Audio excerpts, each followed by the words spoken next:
إن الحمد لله وصلي وسلم على نبينا مصطفى محمد صلى الله عليه وسلم وعلى آله وصحبه أجمعين أما بعد سورة الأنبياء 34-35 വചനങ്ങൾ. അഊദു ബില്ലാഹി മിനശ് ശൈത്വാനിർ റജീം. ബിസ്മില്ലാഹിർ റഹ്മാനിർ റഹീം. വമാ ജഅൽനാ ലിബശരിൻ മാക്കിയിട്ടില്ല ലിബശരിൻ ഒരു മനുഷ്യനെയും ആക്കിയിട്ടില്ല മിൻ ഖബ്ലിക നബിയെ താങ്കൾക്ക് മുമ്പ് ഖുൽദൻ നിത്യവാസിയാക്കിയിട്ടില്ല, ഒരിക്കലും മരിക്കാത്തവനാക്കിയിട്ടില്ല.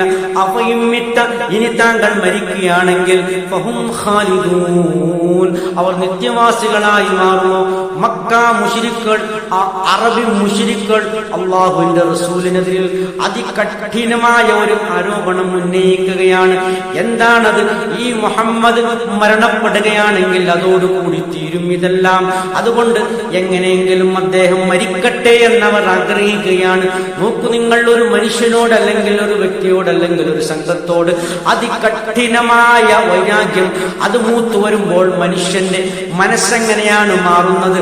അവരുടെ സ്വന്തം രക്ഷ പോലും വകവെക്കാതെ മറ്റുള്ളവർ നശിച്ചു കാണണമെന്നുള്ള ആഗ്രഹമാണ് അവർക്ക് മുന്നിട്ട് നിൽക്കുക. അത്തരം ഒരു അവസ്ഥയാണ് ആ മക്കത്തെ അറബി മുശ്രിക്കുകൾക്കുണ്ടായത്.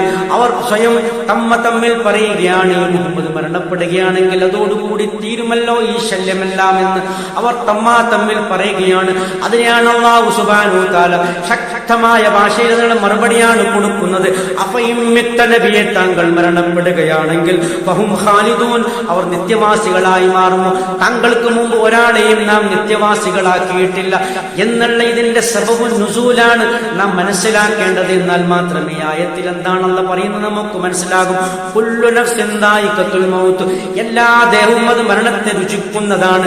വനബ്ലൂകും ബിശർരിൻ വൽ ഖൈർ വനബ്ലൂകും നിങ്ങളെ നാം പരീക്ഷിക്കുന്നു ബിശർരിൻ തിന്മ കൊണ്ടും വൽ ഖൈർ നന്മ കൊണ്ടും തിന്മ കൊണ്ടും നന്മ കൊണ്ടും നിങ്ങളെ നാം പരീക്ഷിക്കുന്നു. ഫിത്നത്തൻ ഒരു പരീക്ഷണം പരീക്ഷിക്കുന്നു. വഇലൈനാ തുർജഊൻ നിങ്ങൾ നമ്മിലേക്ക് തന്നെയാണ് മടക്കപ്പെടുന്നത്.